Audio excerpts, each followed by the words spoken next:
There's no restrictions on who we can do an equity crowdfunding for. It can be a guy with an idea.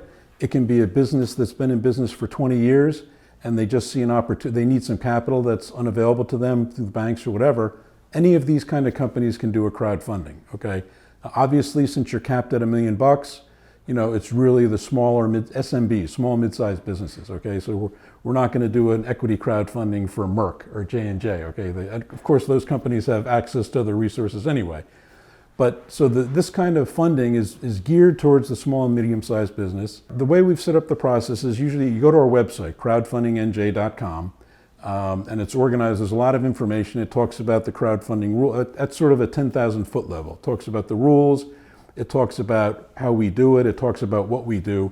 But the key thing is if you're a company, you go to any page and there's a button that we call Raising Funds, okay? You click that button. There's a little explanatory, a gateway page that we call it, and then you fill in what I call the prospective issuer information form. It's about a one and a half page document that gives us some basic information about your business.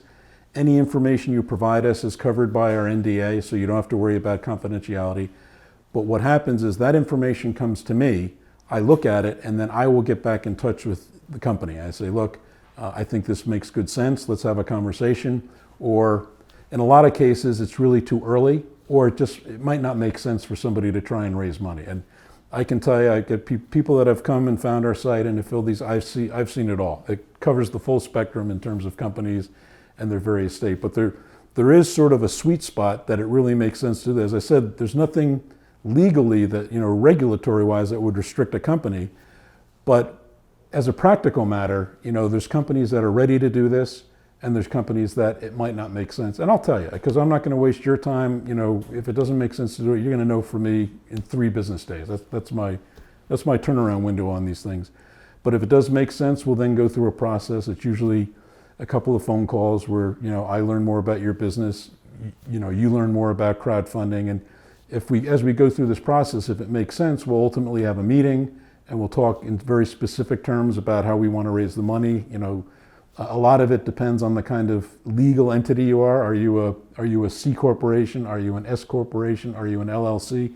We can work with all kinds of entities, which is interesting. A lot of times you can't raise money with other sources unless you're a C corp. We can work through that.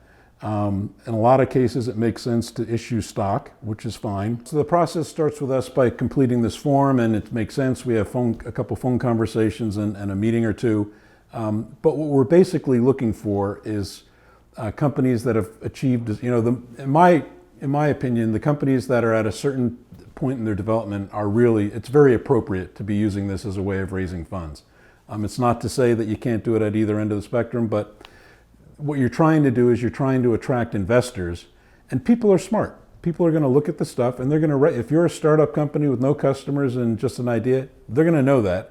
And it's going to be a lot more difficult to attract investors, just as it would in any other format.